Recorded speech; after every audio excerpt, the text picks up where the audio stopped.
economia na real e ponto os fatos que precificaram o mercado nessa semana curta. Feriado nos Estados Unidos na segunda-feira, Memorial Day, feriado no Brasil na quinta-feira, Corpus Christi. E por causa desse feriado no Brasil na quinta-feira e de um compromisso que eu tenho na sexta-feira em Campina Verde, nós vamos gravar esse Economia na Real até a quinta-feira, dia do feriado de Corpus Christi, e até lá o que nós tivemos? O mercado em geral, o mercado financeiro global mais fraco, com muita aversão ao risco, uma quase certeza de que as taxas de juros nos Estados Unidos podem não cair esse ano, mas na quinta-feira saiu o PIB americano revisado para baixo, de 1,6 para 1,3, e saiu também o PCE, que é o índice de inflação mais usado pelo Banco Central americano na tomada de decisão de política monetária. E o PCE, ele caiu de 2,5% para 2%. Então foram duas notícias que mostram que essa política de juros mais altos dos Estados Unidos está começando a fazer efeito na economia, desacelerando a atividade econômica. E isso trouxe para o investidor uma quase certeza de que não vai haver um novo aumento, porque antes desses dois eventos, desses dois indicadores, havia uma corrente dos Estados Unidos acreditando numa nova rodada de alta de juros para conter a inflação. Bom, mas então, na quinta-feira, PIB americano mais comportado, crescimento de 1,3%, PCE caiu de 2,5% para 2%, há um certo alívio no ar de que os juros não vão subir, mas não existe ainda aquela certeza de que eles cairão. Quem aposta na queda, aposta numa queda de 0,25 ponto percentual. Então, os juros serão mantidos altos por mais tempo. Eu estou falando tudo isso porque esse fator externo contribuiu para piorar o mercado brasileiro, que por si só piorou em razão de um mercado de trabalho muito aquecido. Quando que uma notícia muito boa fica ruim? Quando ela é boa demais. Então, na economia, a gente tem que ter um certo equilíbrio, porque se há um aumento muito grande na renda, se há uma queda muito forte no desemprego, o mercado de consumo pode ficar aquecido e provocar alta de preços. Essa foi a leitura feita na quarta-feira, quando o CAGED, Cadastro Geral de Empregados e Desempregados do Ministério do Trabalho, divulgou a criação no mês de abril de mais 240 mil empregos formais, com carteira assinada. No ano, em 4 meses, já são quase 1 milhão, são 958 mil postos de trabalho criados. Ou seja, o Brasil, para mim, está vivendo pleno emprego. E quando você olha os números do IBGE, que é a PNAD contínua, que ela divulga o comportamento da taxa de desemprego a cada trimestre. No trimestre findo em abril, a taxa de desemprego, que estava em 7,9%, no trimestre findo em março, caiu para 7,5%. A expectativa era de que houvesse um certo equilíbrio e que não caísse tanto, então caiu muito. Então o desemprego é o menor nos últimos 10 anos. Desde 2014, abril de 2014, não tínhamos uma taxa de desemprego tão baixa como essa. E mais, a renda média do trabalhador brasileiro subiu para R$ 3.151. Essa alta é de cerca de quase 4,5%, maior do que a inflação no período, que está em 3,6%, 3,7%. Mas vamos botar 4%, acima da inflação. Mas a massa de renda do Brasil bateu um novo recorde, chegou a 313. E aí, gente, o que acontece? O Banco Central olha para isso e fala, opa, tem renda, tem consumo, pode ter pressão nos preços, pode ter inflação. Então, esses dois fatores, um mercado de trabalho muito aquecido e taxas de juros nos Estados Unidos altas por mais tempo, levaram a uma realização. O índice Bovespa voltou para casa dos 122 mil pontos. Já era a pior bolsa do mundo no final de março, quando estava em 127 mil pontos.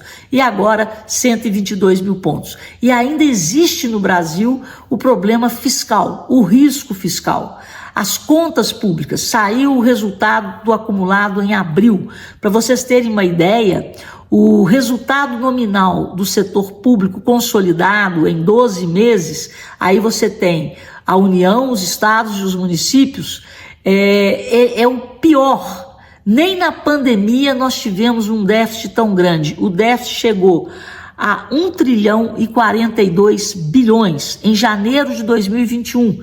Com aquele gasto todo que foi feito desde março de 2020 na pandemia, esse déficit era de 1 trilhão e 16 bilhões.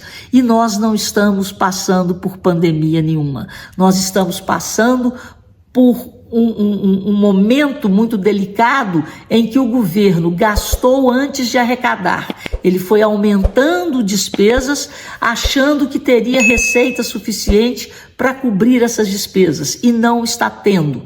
Então, o resultado do déficit do governo nos 4 primeiros meses do ano, né, ele, apesar de ter tido um superávit de 6,688 bilhões em abril, e ter um resultado superavitário nos 4 primeiros meses do ano de 61,3 bilhões, em 12 meses o déficit está em 266 bilhões. Em 2023, fechado, o déficit ficou em 249 bilhões. Ou seja, o governo está demonstrando em números que não está conseguindo cumprir o objetivo do arcabouço fiscal, que é equilibrar as contas públicas. Isso traz desconfiança para o aumento, né? Isso provoca um aumento do nosso endividamento, e quando você aumenta a dívida, você diminui a sua capacidade de pagamento, e isso influencia na sua taxa de juros. O seu risco aumenta, então a taxa de juros pode não cair. A Selic pode ter que estacionar onde ela parou, em 10,5% ao ano. O que mais que nós tivemos nessa semana? Tivemos também a história do arroz, né? O leilão já foi marcado, será no dia 6 de junho, a alíquota de importação foi zerada e o governo pretende comprar 300 mil toneladas, de 1 milhão de toneladas que ele deve comprar. Vão fazer primeiro essa compra de 300 mil com o nosso dinheiro, e o arroz será distribuído, né, para os revendedores com a logo do governo, para mostrar que esse arroz foi pago com o dinheiro do governo, e ele será vendido a R$ 4,00 o quilo. A gente não sabe a qualidade do arroz, mas nessa história do arroz a gente tem que ver, e veremos em breve, se o governo, mais uma vez, agiu de forma precipitada. Da mesma forma que ele gastou antes de arrecadar, ele está comprando um arroz sem saber se o arroz, e os produtores gaúchos dizem com certeza que os estoques que já estão lá no Rio Grande do Sul, porque a safra já havia sido colhida, que os estoques seriam suficientes para abastecer o nosso mercado. Toda vez que existe uma situação com o impacto que foi essa cheia no Rio Grande do Sul, o mercado especula, mas a especulação, ela é passageira. E se o governo tiver realmente errado a mão, ele estará prejudicando os produtores de arroz gaúchos em um momento em que eles precisam de colocar o produto deles no mercado. Vamos ver o final dessa história. Mas, enfim, esses foram os principais fatos dessa semana, que demonstrou também a fraqueza da B3. Na segunda-feira, dia de feriado nos Estados Unidos, Memorial Day, a nossa bolsa negociou míseros 10 bilhões. Gente, é uma vergonha a nona economia do mundo ter uma bolsa que não é bolsa, é pochete. Eu vivo falando isso, não é pochete. Daqui a pouco vai ser porta-níquel.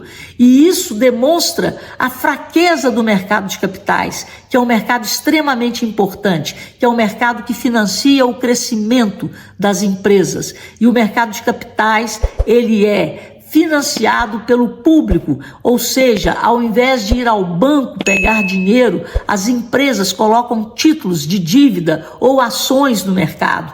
A gente não vê mais falar em abertura de capital, porque estamos passando por um governo que quer ser o protagonista do crescimento. Isso não funciona. Esse governo acaba gastando muito, gastando mal e trazendo como consequência aquilo que ninguém queria, um aumento do endividamento, um aumento da dívida e, na ponta final, um aumento da pobreza. Nós temos que ter um modelo de prosperidade.